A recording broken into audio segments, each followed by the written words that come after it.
Assalamualaikum warahmatullahi wabarakatuh. Bismillahirrahmanirrahim. Alhamdulillahirabbil alamin. Wassalatu wassalamu ala sayyidina Muhammadin wa ala alihi wa sahbihi ajma'in.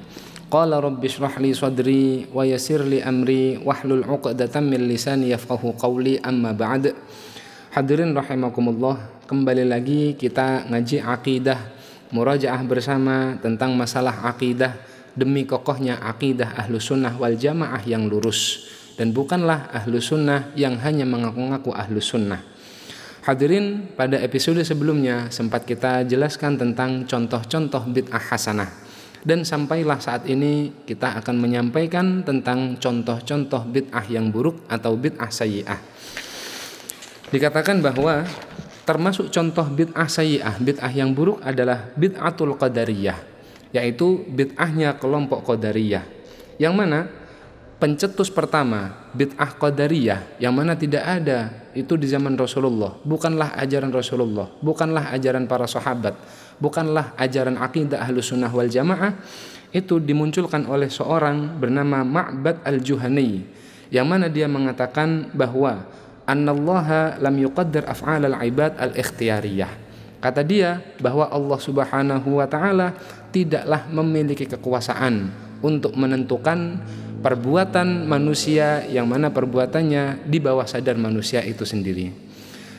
Gampangannya adalah bahwa semua perbuatan manusia itu bukanlah kekuasaan Allah, tapi diciptakan oleh manusia itu sendiri. Padahal akidah Ahlus Sunnah wal Jamaah mengatakan semua yang ada di alam semesta tidaklah terjadi kecuali dengan takdir, dan itu ciptaan Allah Subhanahu wa ta'ala. Manusianya ciptaan Allah, dan gerak-gerik manusianya pun ciptaan Allah.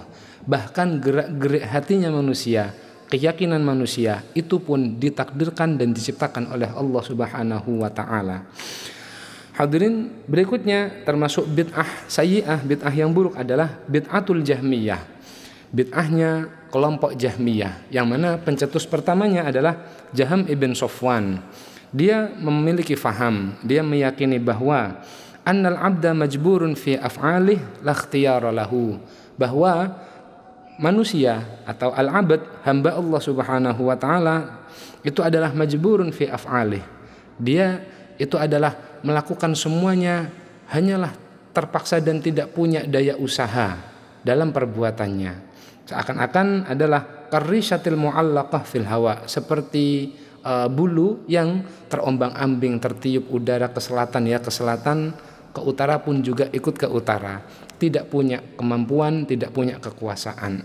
Padahal Ahlus Sunnah wal Jamaah mengatakan bahwa manusia mempunyai ikhtiar, mempunyai kekuatan berupa usaha, namun tetap yang menentukan adalah Allah Subhanahu wa ta'ala. Sehingga dalam masyarakat kita, ketika kita berjuang ingin mendapatkan apa yang kita harapkan, biasa kita mendapat nasihat, berusahalah semampu kamu dan dukunglah dengan doa.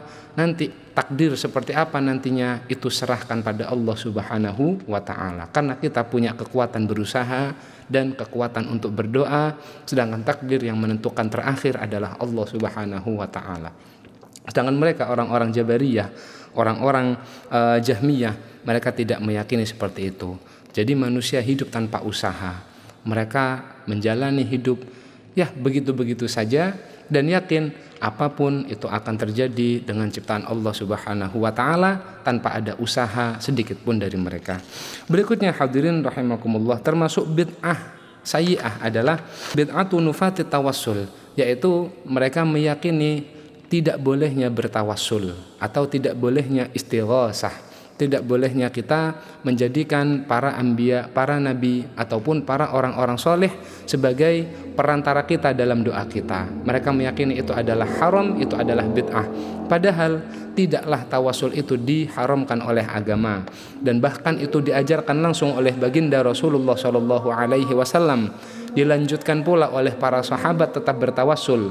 Namun dimunculkan di zamannya Ibnu Taimiyah, mereka mengatakan tawassul katanya dalam agama tidak boleh. Itu adalah bual-bualannya kelompok daripada Ibnu Taimiyah yang aslinya boleh dikatakan tidak boleh. Dan bahkan sayangnya dia ucapkan dalam kitab-kitabnya ini adalah keyakinan seluruh umat Islam. Padahal tidaklah seperti itu umat Islam. Karena umat Islam meyakini bahwa tawassul dalam doa itu adalah boleh, istighosah adalah boleh.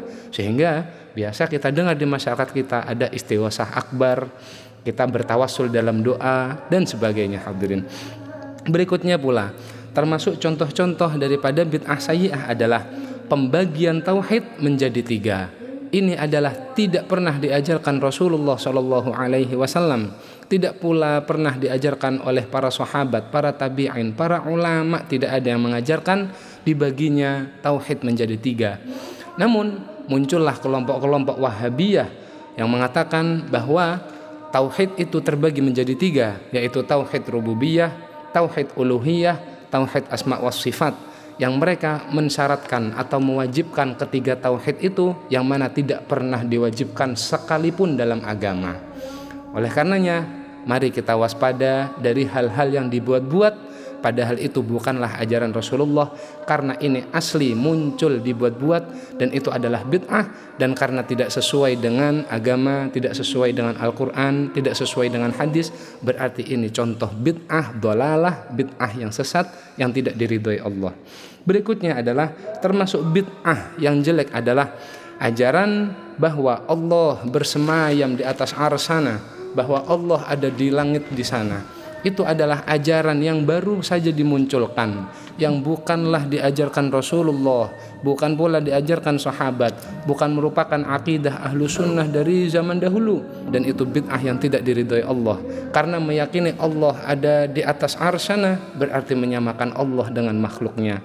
Meyakini Allah ada di atas sana itu berarti menyamakan Allah dengan makhluk-makhluk Allah yang ada di atas sana. Karena hakikatnya banyak makhluk Allah yang ada di atas, malaikat-malaikat Allah banyak di langit.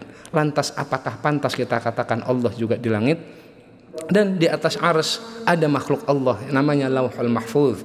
Kalau kita katakan Allah ada di atas arsy bersemayam, berarti apakah pantas Allah dikatakan bersama dengan Lauhul Mahfuz?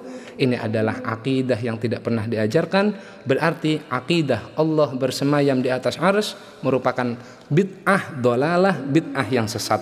Berikutnya pula hadirin, termasuk bid'ah yang jelek adalah ajaran menghukumi masyarakat sebagai masyarakat togut, atau negara dihukumi sebagai negara togut ketika negara itu tidak berdasarkan syariat Islam, atau tidak ada khalifah, tidak ada khilafah dalam negara itu, tidak bersumber pada sumber agama.